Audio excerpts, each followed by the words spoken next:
dear our viewers. Welcome back to our program, Freely Critically. Today, our special guest is from Lviv Catholic University Public Administration, Oksana Vasilytsia, and we will be talking today about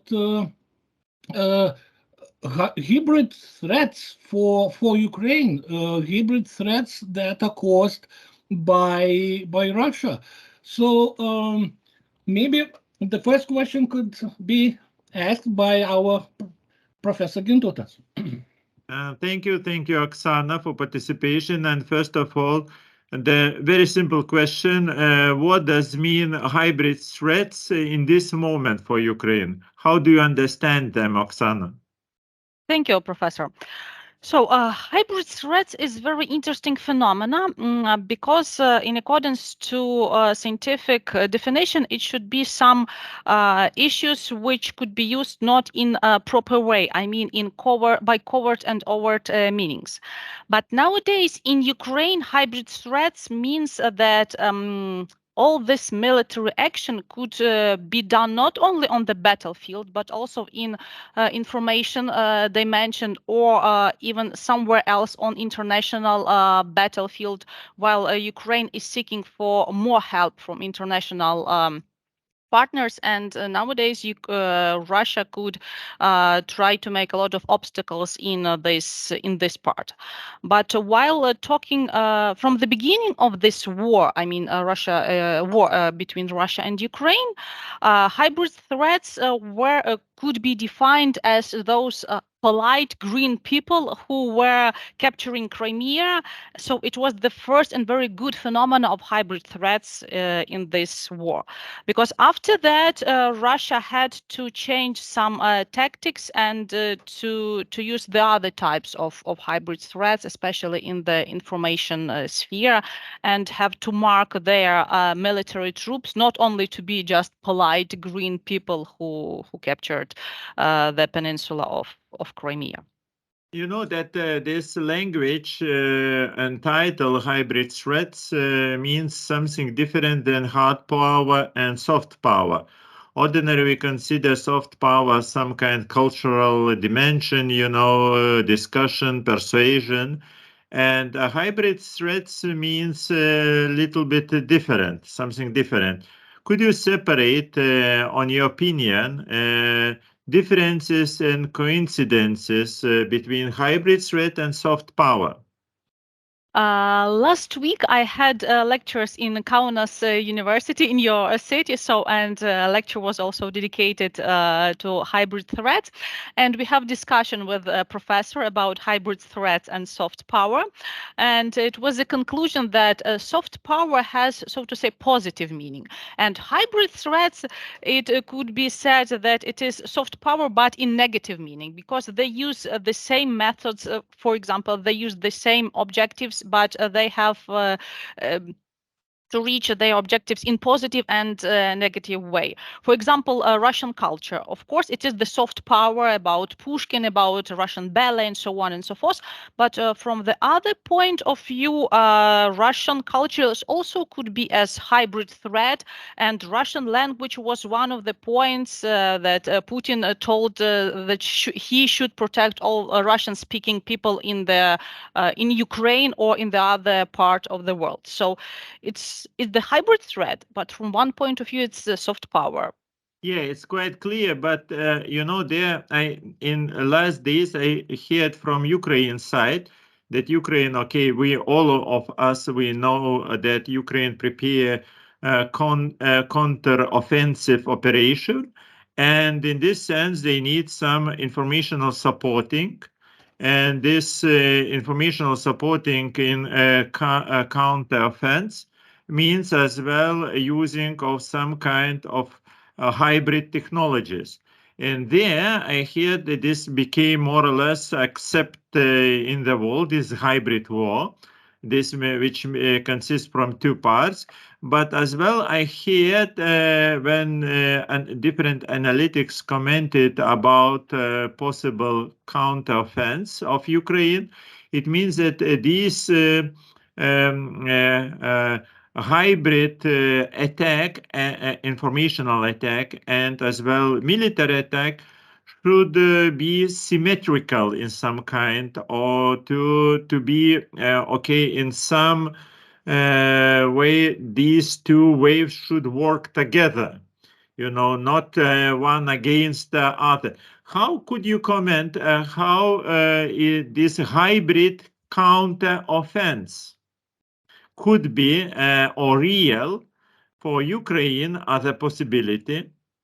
And the second, could you critically consider these possibilities for Ukraine to use the same weapon as you know, Gerasimov and Putin used against Ukraine, Ukraine could use against Russia? What's your opinion? I'll start from the second question. Ukraine is a smaller country than Russia. Ukraine has less army than Russia, and Ukraine also has less armory as Russia. So our answer should be asymmetrical. And to my mind, we could not use the same weapon as, or the same amount of weapon as, according to Gerasimov doctrine, but we could use it in the other way, especially in informational way. I mean, perhaps you've heard about attack on Kremlin 2 days ago. Yeah, really, we don't know. Yeah, we really don't know whether it was originally Ukrainian, or maybe it is originated inside from Russia, because they usually do a lot of things to themselves. But we could use this informational battlefield to show that we could do this. And Moscow is not far away for different armory or for different drones. So I think that our answer should be asymmetrical, especially in the informational field. And expectations affect people more than even different acts. For example, Russians have demolished their parade, 9th May victory parade. So I think it's very good answer. They canceled. Yes, they canceled them, and to my mind, it's very good informational attack and very good psychological operation to them. It's more even influential than just armory attack or something like that. So does it mean that Ukraine involved into a hybrid war as well? I think yes. We hasn't started this war, but we are the part of this war, so we should also act in some hybrid way. At the beginning of the war, I mean, before the 24th of February, there were a lot of attacks on cyberspace in cybersecurity in Ukraine on different websites of our authorities. And after that, Ukrainian hackers also tried to attack Russian websites of Russian authorities. So we are the part of hybrid war, and we should also act in hybrid way.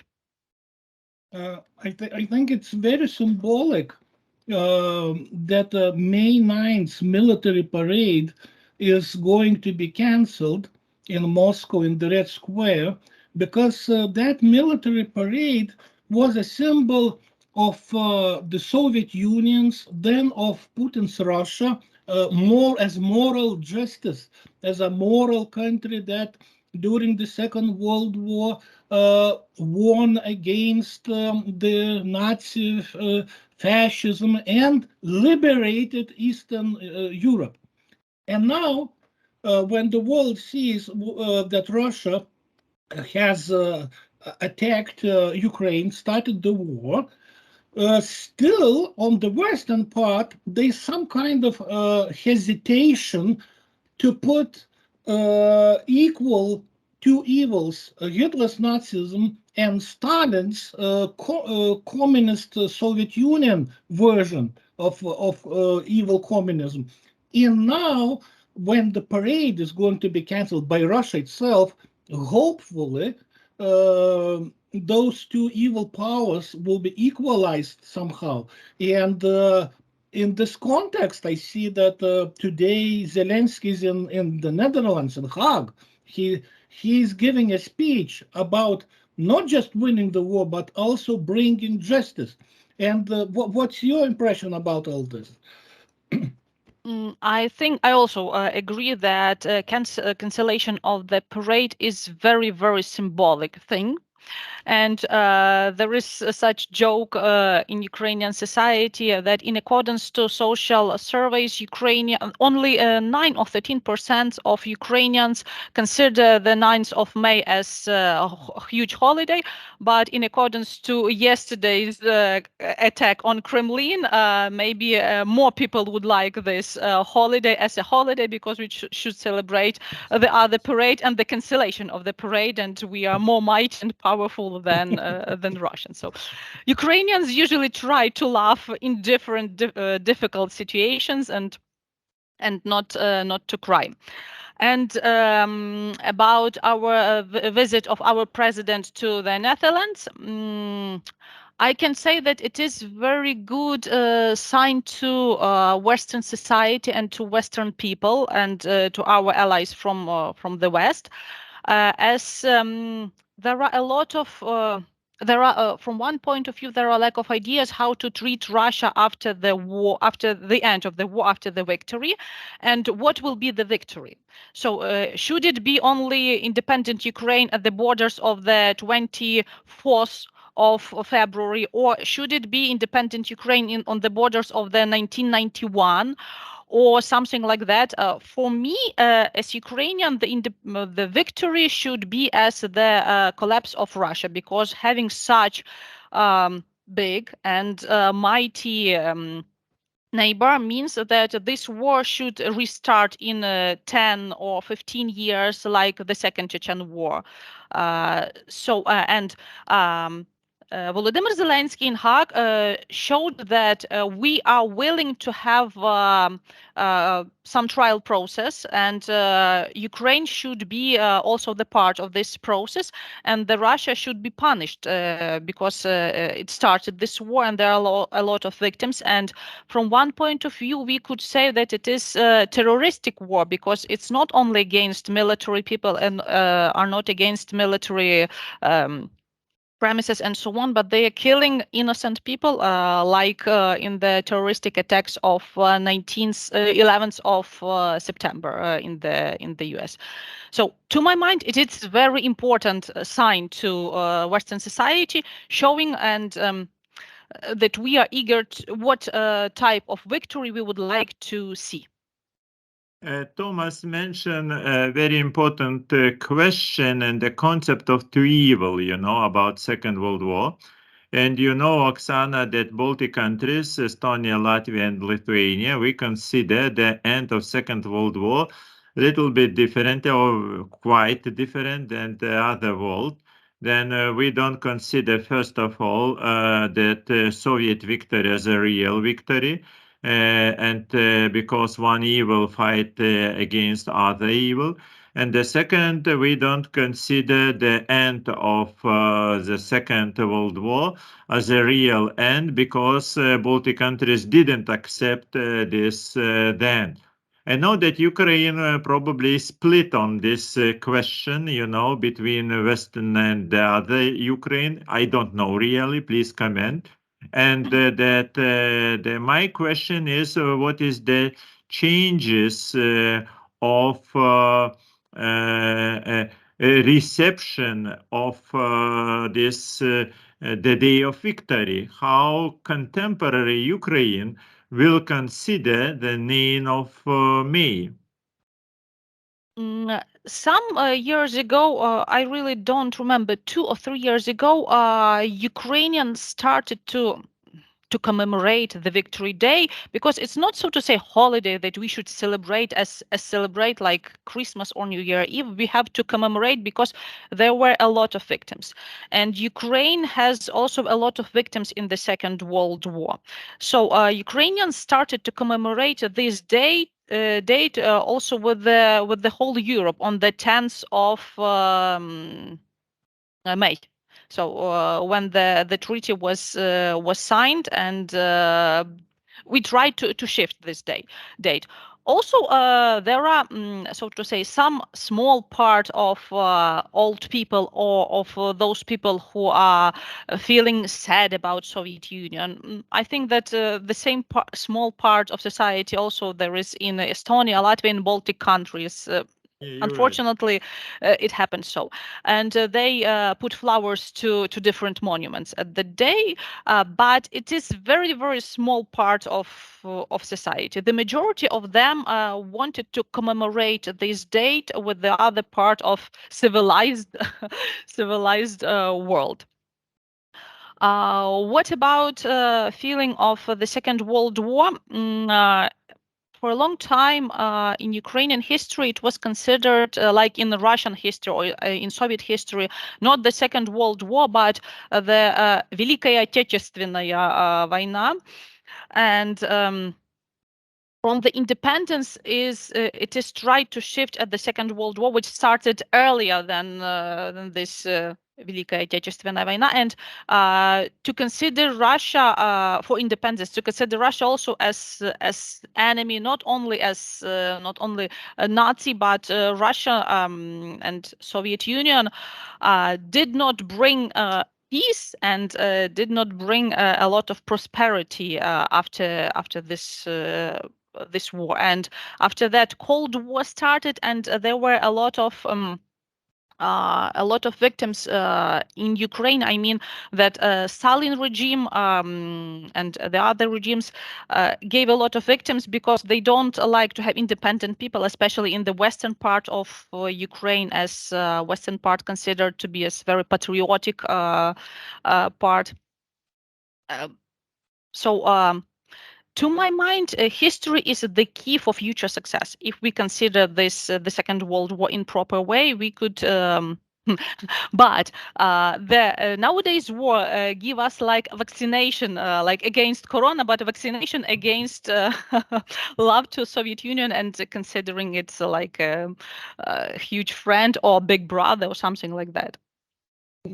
Having in mind what you just said about this vaccination, that's what I also wanted to ask.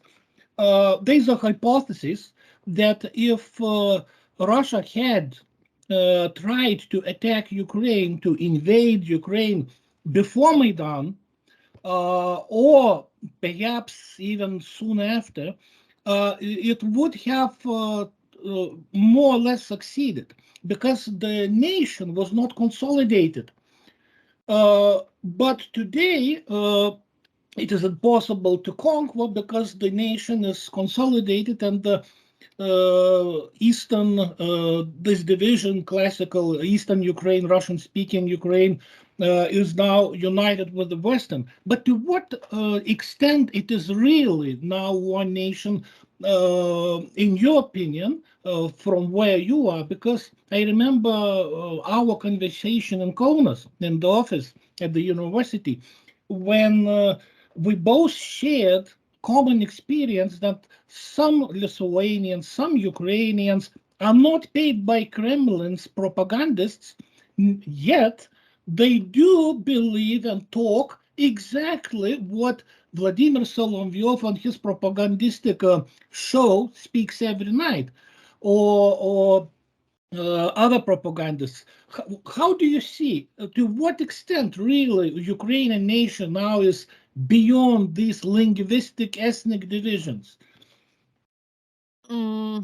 Of course, in accordance to theory of hybrid threats, we, all of us, I mean, all our countries have, so to say, useful idiots. In Russian, it's they are called полезные идиоты.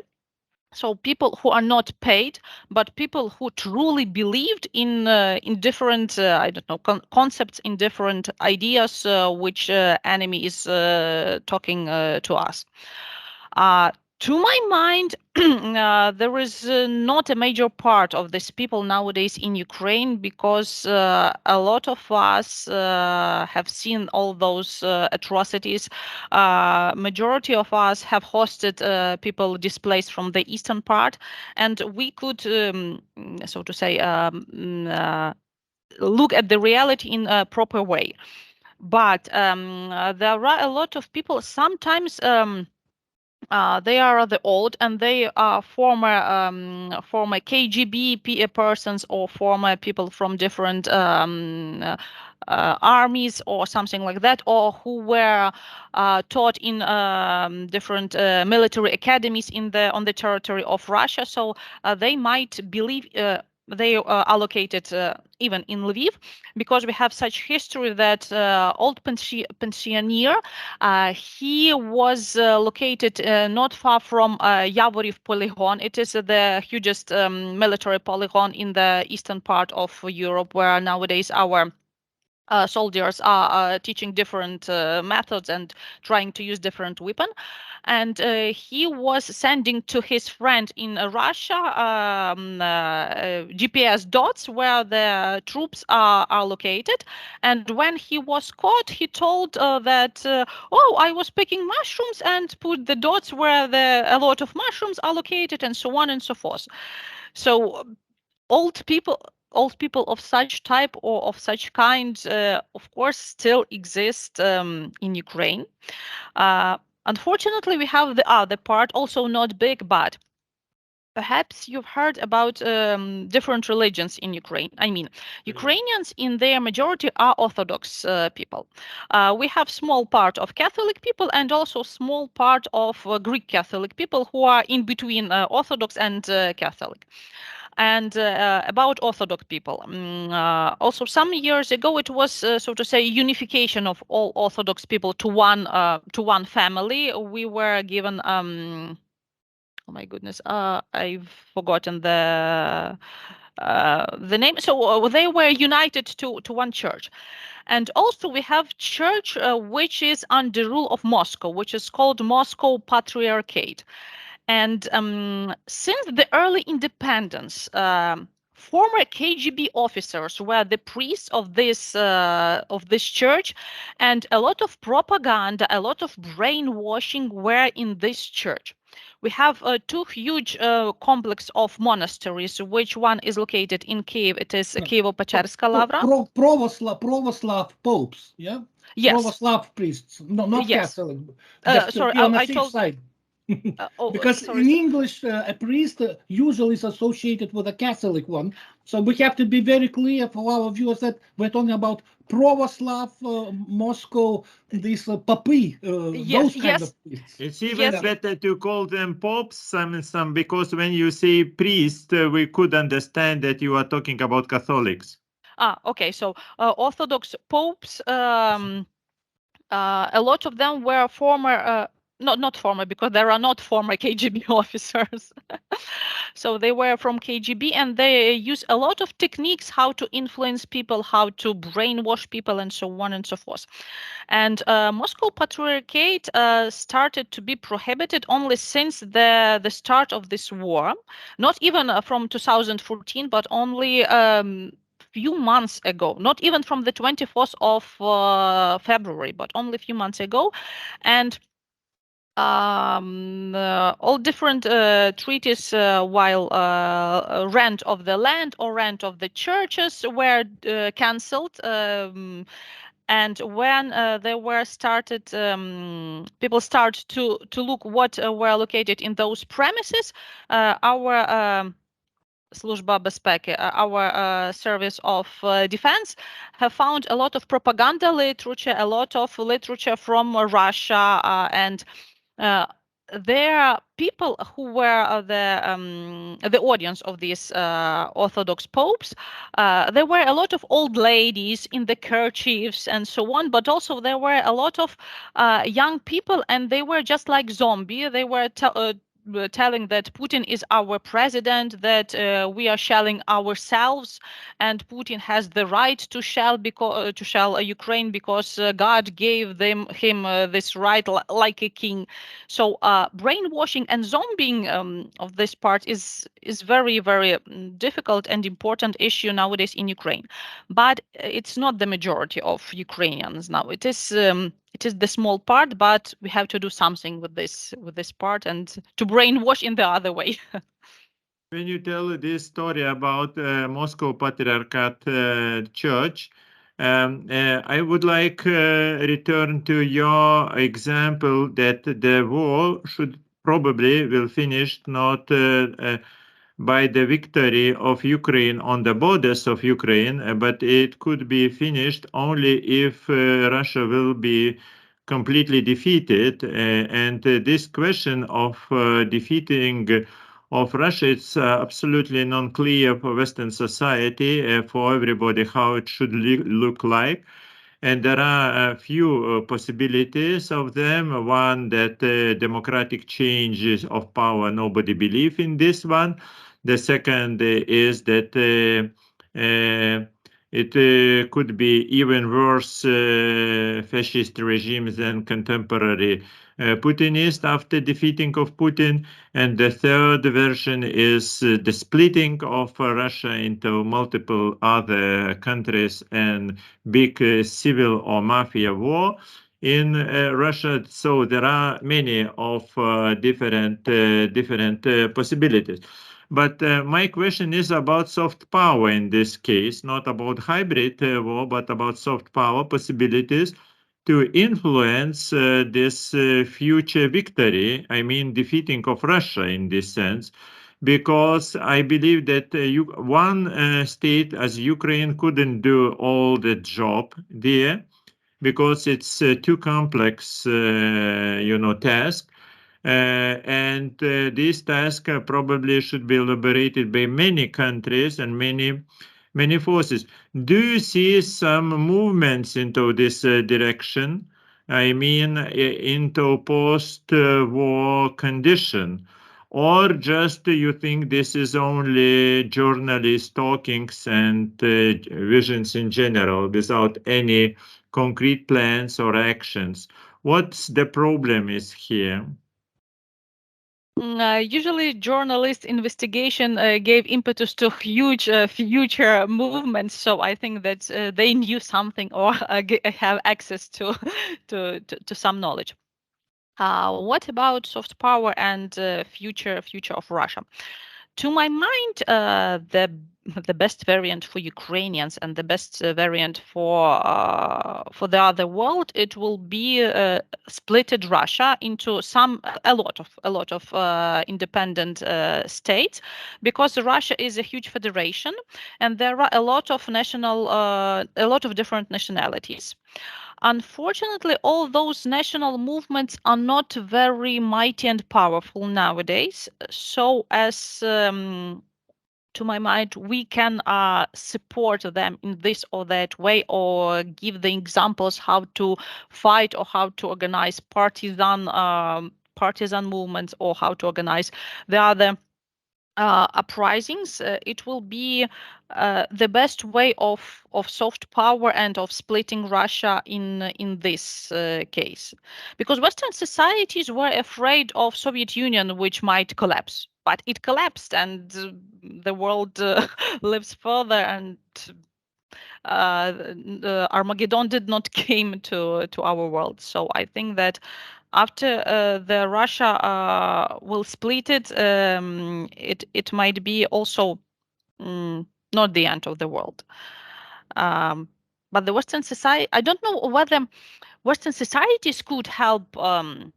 But what we could make the entrance through Belarus, because yes. I'd like to ask the next question, compare with this one about soft power and future in the case of Belarus. In the case of Belarus, in Lithuania and Poland's case, we invest a lot into soft influence of Belarusian opposition and different powers. And they know that in order to change regime in this peaceful way, Ukraine supports more militaries of Belarus, not this soft movement. Even I would say, and this is my question as well, that, for example, Lithuania and Poland, we invest a lot into Belarusian oppositions, and we see different approach from Ukraine side, which is not very interested into collaboration with peaceful, I would say, Belarusian opposition, but only with these military troops of Belarusian volunteers of Belarusians in Ukraine. How could you comment about this situation? Not about Lukashenko's regime. Everything is clear, but about attitude to Belarusians' opposition. I can say that it depends on the situation in Ukraine. For example, if just imagine there is no war and the attitude to Belarusian opposition will be the other. Nowadays, the level or the degree of national situation, for example, situation in Ukraine is higher, and of course, the very I don't know, simple idea or the simple way out to help or to collaborate with military troops, because it is very clear for nowadays society. They are allies and they are enemies, and that's all. And because before the war, Ukrainians consider Belarus opposition as a rather weak opposition.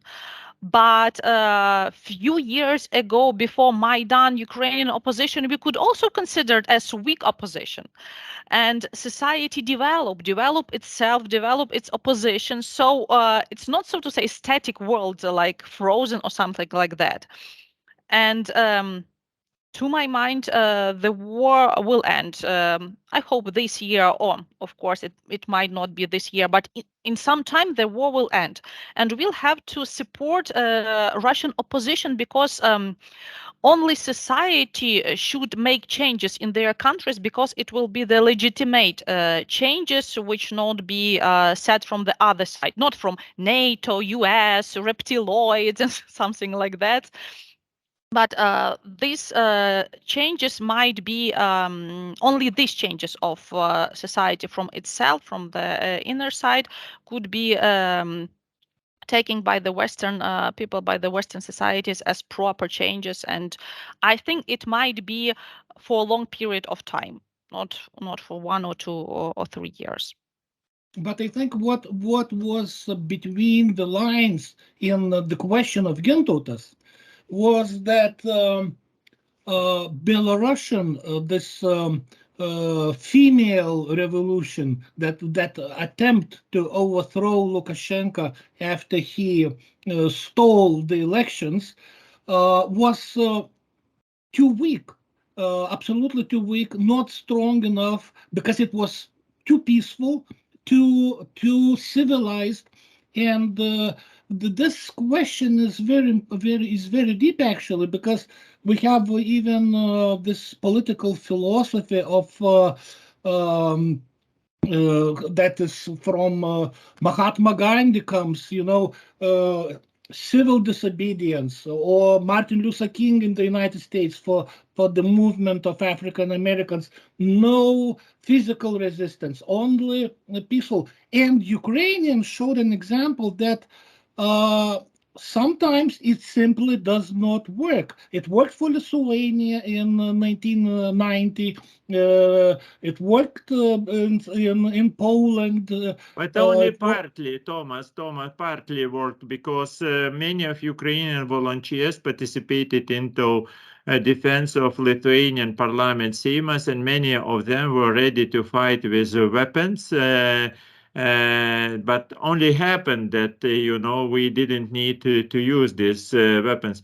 But differently from Belarus, our troops were prepared in this time for military actions, not only for peaceful, resistance. This is different from Belarus, where they didn't have even such, organized partisans or troops.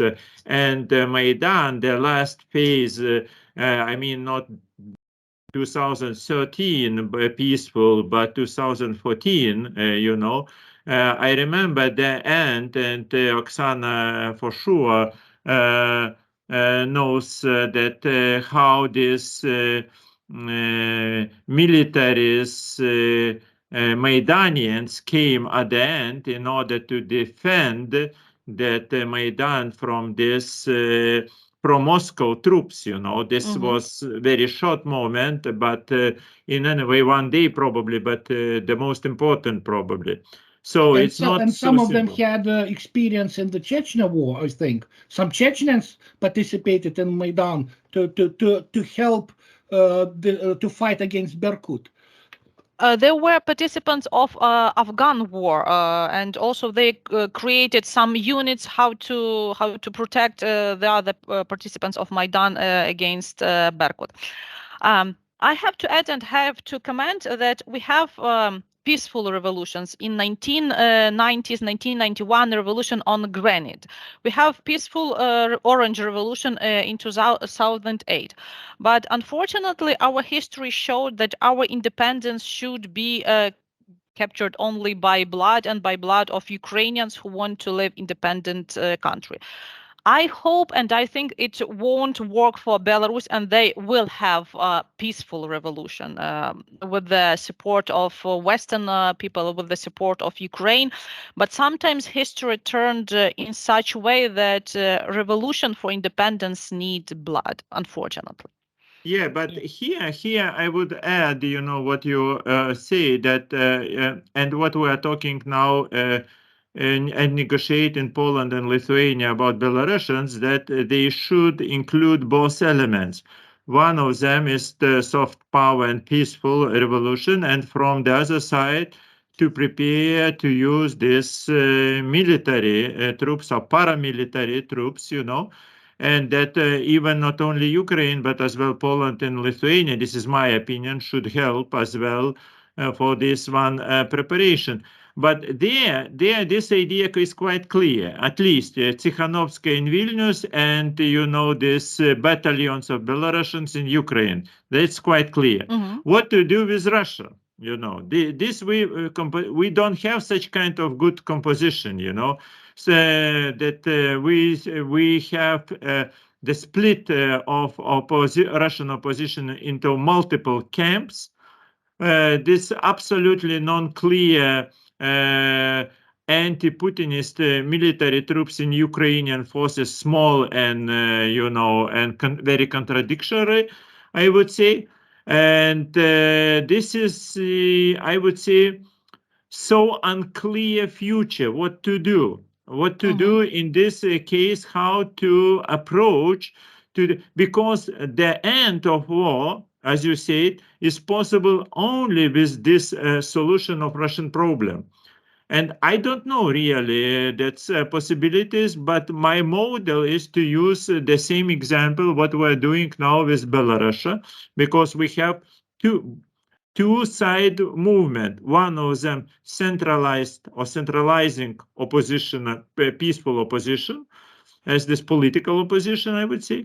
And from the other side, a preparation of military troops and attempts that the military troops should collaborate with peaceful political powers as well. This is very complex, I would say, question. And there I would say that Lithuanian and Ukrainian approaches to Belarusian question is not always the same, I would say, even sometimes on some level contradict even each other. But probably you, Gintautas and Oksana, probably you would agree that Belarus more or less, but to some extent, has civil society. But Russia does not have civil society, and lots of military in Russia is now privatized by various those mafia type of oligarchs. Some of them are governors. And in Russia, probably, as predicts Penkovsky or Kasparov, there would not be civil society against Putin's dictatorship regime, but it would be mafia oligarch against oligarch kind of battle. And that's my question, also more for Gintautas, perhaps, because you said interesting ideas about Russia.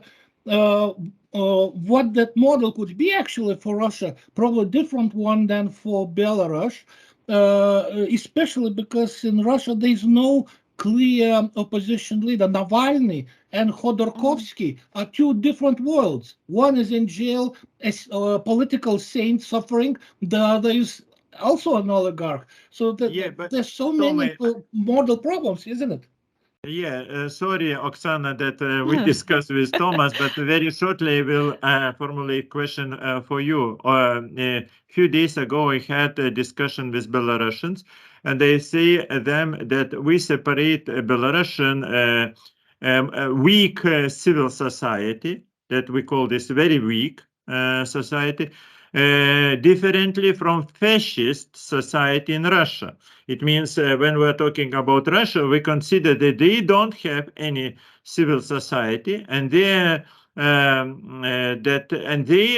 built a new fascist regime but fascist regime based on collaboration with oligarch mafia and this very strange bandits troops. You know, it's different from Mussolini and Hitler time. Here, and actually it's absolutely non-clear how to work, what kind of model to use for this, you know, Ukraine, for Russian, for the changing of Russian society. And my question is, I think that Ukrainians consider contemporary Russian society in very similar way as a totalitarian, bandit, and fascist. And in this case, we remember the end of Second World War. It's ironically that Putin would like to denazify Ukraine, but we are talking about defascization of Russia, vice versa.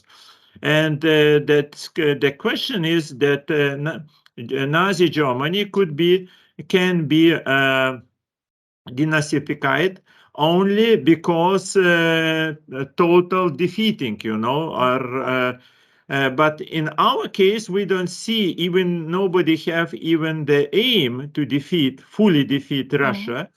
So this is, do you consider this pessimistic way about the end of the war, that because you will meet with this fascist society, and do you have some, or Ukrainians, do Ukrainians have some idea how to work with this fascist society, not just simple, you know, society, civil society, but with fascist, totalitarian fascist society, which are, you know, blind and they don't hear you, what you are talking, how to work with this society, because you don't like to attack Russia. You know, from the one side, it looks very paradoxically. We will defend from a fascist, you know, country, but we will not attack them, and we will hope, like hope of, you know, some miracle from God that Russia will change. But I don't believe. I also don't believe. I also don't believe. There is no one idea or one thought among all Ukrainians how to treat Russia and how to treat Russian society. We also consider all Russian society as in charge of this war, not only Putin, but all of the huge of their society. And to my mind, maybe it's a very emotional answer, but the Russia should be split. Of course, Ukraine don't have might, don't have power to capture the Russia and to put Ukrainian flag over Kremlin. It might be my dream in my sweet, sweet dreams, but it's just a dream. And while I'm woken up, it's the end. And we don't need to capture this territory because one idea to capture, but the other idea to rule this territory. And we have our own territory and our own state after the war, and we have a lot of things to do at home, not somewhere else abroad. But the Russia should be splitted, and while the Russia is splitted, to my mind, it will be small country. I mean, as Russia with Moscow and Saint Petersburg, and it should be isolated. So we won't have any contacts with this small country, with this territory, and the other parts it will be headed by national movements from Siberia, from Chechnya, and from other countries. But really nowadays we don't have a model how to communicate, how to treat Russia after the victory. We don't look for that time, unfortunately.